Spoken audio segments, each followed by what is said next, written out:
Saudara-saudariku yang terkasih, hari ini Sabtu 1 Juni 2024. Saya Romo Siga dari Paroki Santo Yusuf, Surabaya. Dalam nama Bapa dan Putra dan Roh Kudus, amin. Gereja merayakan peringatan wajib Santo Justinus Martir. Tiada orang dengan akal budi sehat akan mengingkari kebenaran demi kesesatan. Demikianlah reaksi Justinus ketika mendengar putusan hukuman mati atas dirinya. Ia seorang pencari kebenaran, dilahirkan di Sikem, Samaria sekitar tahun 100, tetapi bukan orang Yahudi. Semua filsafat pada zamannya dipelajarinya untuk menemukan jawaban atas keraguan-raguan dan persoalan yang timbul di benaknya. Kebetulan ia menemukan kitab suci.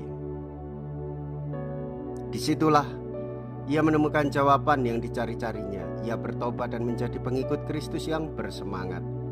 Ia mewartakan Injil terutama di Roma tanpa menghiraukan larangan, ancaman, atau penganiayaan.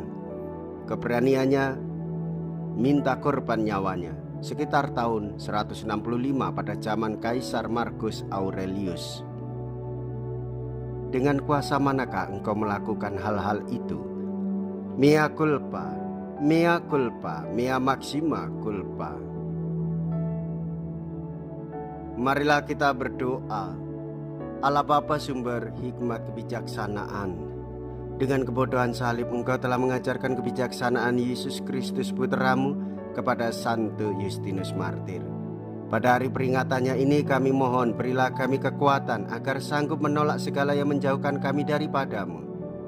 Berilah pula kami rahmat-Mu agar selalu setia dalam iman dengan pengantaraan Yesus Kristus Putramu Tuhan kami, yang hidup dan berkuasa bersama dengan Dikau dalam persatuan Roh Kudus, Allah sepanjang segala masa. Amin. Tuhan bersamamu dan bersama rohmu. Inilah Injil suci menurut Markus. Dimuliakanlah Tuhan. Markus bab 11 ayat 27 sampai dengan ayat 33. Beberapa waktu sesudah mengusir para pedagang dari halaman bait Allah, Yesus dan murid-muridnya tiba kembali di Yerusalem. Ketika Yesus sedang berjalan-jalan di halaman bait Allah, datanglah kepadanya imam-imam kepala, ahli-ahli Taurat dan kaum tua-tua. Mereka bertanya kepada Yesus, "Dengan kuasa manakah engkau melakukan hal-hal itu? Dan siapakah yang memberikan kuasa itu kepadamu, sehingga engkau melakukan hal-hal itu?" Yesus menjawab mereka, "Aku akan mengajukan satu pertanyaan kepada kalian. Jawablah aku, dan aku akan mengatakan dengan kuasa mana kulakukan hal-hal itu. Pembaptisan Yohanes itu dari surga atau dari manusia? Jawablah." Mereka memperbincangkannya seraya berkata, "Jikalau kita katakan dari Allah, ia akan berkata, 'Kalau begitu mengapa kalian tidak percaya kepadanya?' Tetapi masakan kita katakan dari manusia?" Sebab mereka takut kepada orang banyak, karena semua orang menganggap bahwa Yohanes betul-betul seorang nabi. Maka mereka menjawab kepada Yesus, "Kami tidak tahu."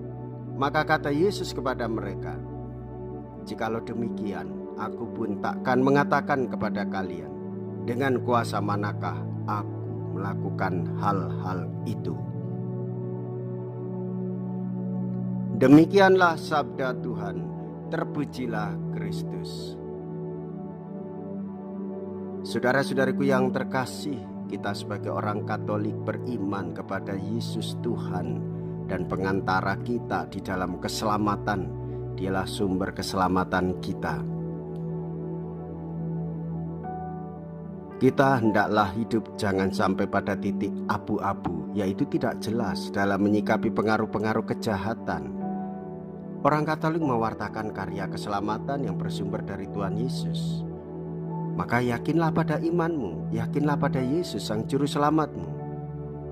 Dia akan melayakkan kita dan memantaskan kita untuk menerima anugerah keselamatan.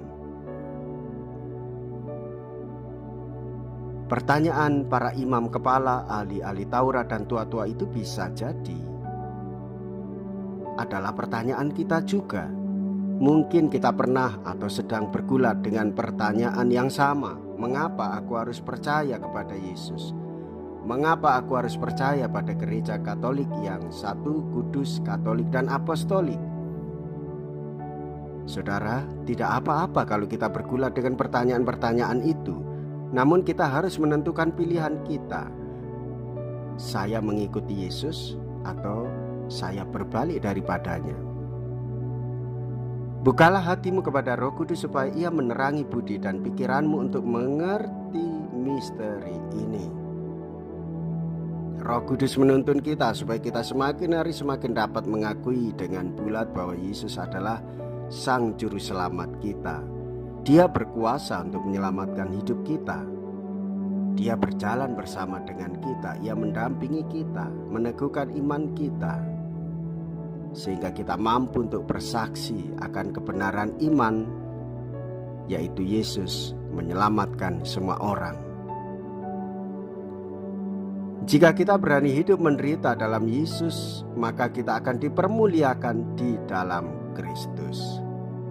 Terpujilah nama Yesus, Bunda Maria dan Santo Yosef untuk selama-lamanya. Amin. Marilah kita berdoa. Allah Bapa kami yang Maha Murah Hati, kami telah Kau segarkan dengan santapan suci. Semoga seturut teladan Santo Justinus Martirmu, kami selalu bersyukur atas segala rahmat yang kami terima dengan pengantaraan Kristus Tuhan kami. Amin. Tuhan beserta kita sekarang dan selama-lamanya. Semoga Allah yang Maha Kuasa memberkati saudara sekalian, Bapa dan Putra dan Roh Kudus. Amin. Saudara-saudariku yang terkasih, pergilah, ibadah sabda sudah selesai. Syukur kepada Allah.